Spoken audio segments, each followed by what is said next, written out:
Hey Juventini, this is the All Juve cast. I'm Alberto, and today we're going to take you through all the build-up in Juve's first group stage match in Champions League taking place tomorrow against Malmo, and we have the one and only Del Piero, his take on the current Juventus. All that on Juve today.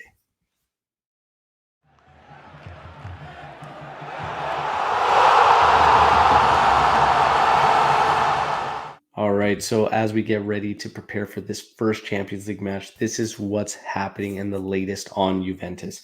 Quadrado's caution received last season versus Porto does not disqualify him from the Malmo match. All right, so that's first and foremost. However, he was battling the gastroenteritis, so that may be what keeps him out of the potential lineup.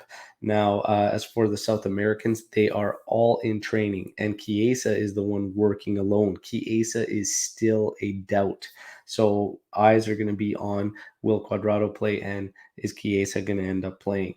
That'll be where eyes are on. Del Piero and Tacchinardi, two ex-Juve players, of course, Del Piero, a legend, shared their thoughts on Juventus so far. And Del Piero, it was actually a great interview. And he just said the risk at this particular moment is starting to put an unbearable pressure on the shoulders of those that are unable to bear it. And that is a great way to put it because we have a younger team and a lot of younger guys. You don't want to create this tension and stress level that is so high and this amount of pressure that they just can't live up to it, and it all will almost just swallow them whole. So I really liked what he said there, and it's right. And I'm sure Allegri is doing the same, especially in his interviews where he's saying, "Hey, 1 out of 9 points, it is what it is. We have to move forward," and not making any excuses and just saying, "Hey, we have to grow." Del Piero continues on that they just cannot play with the pressure.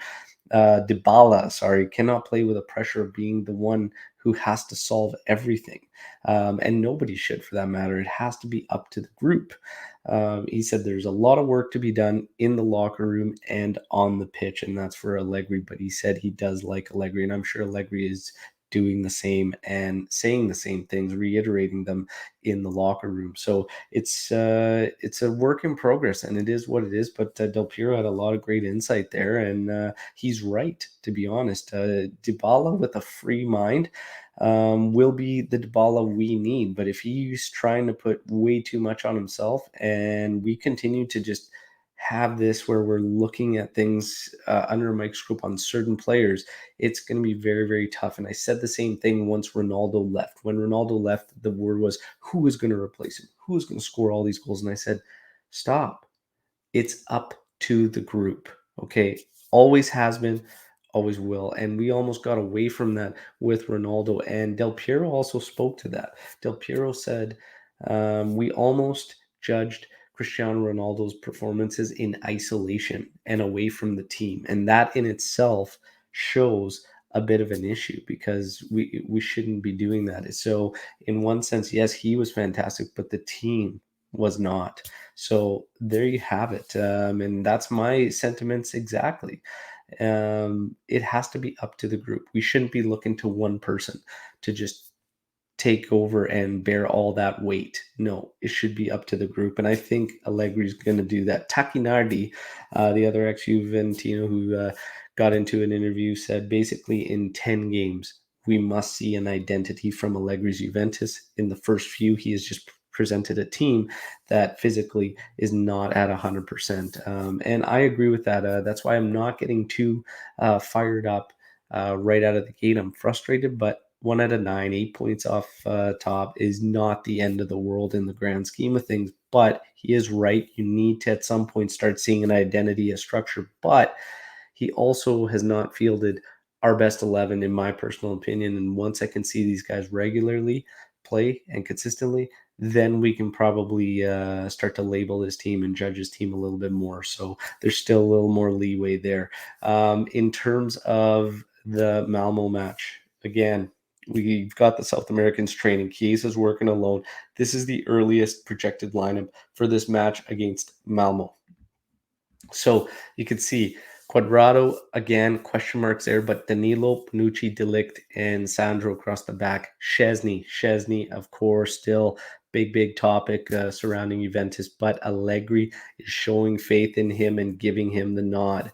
Across the middle, it appears to me if this were going to be a lineup, it could be the 4-4-2, as it's going to be Rabiot, Locatelli, McKennie, and Chiesa's in there with Dybala and Morata. So I can't see them going 4-3-3. It kind of puts Dybala in a weird spot. So I laid it out as a 4-4-2.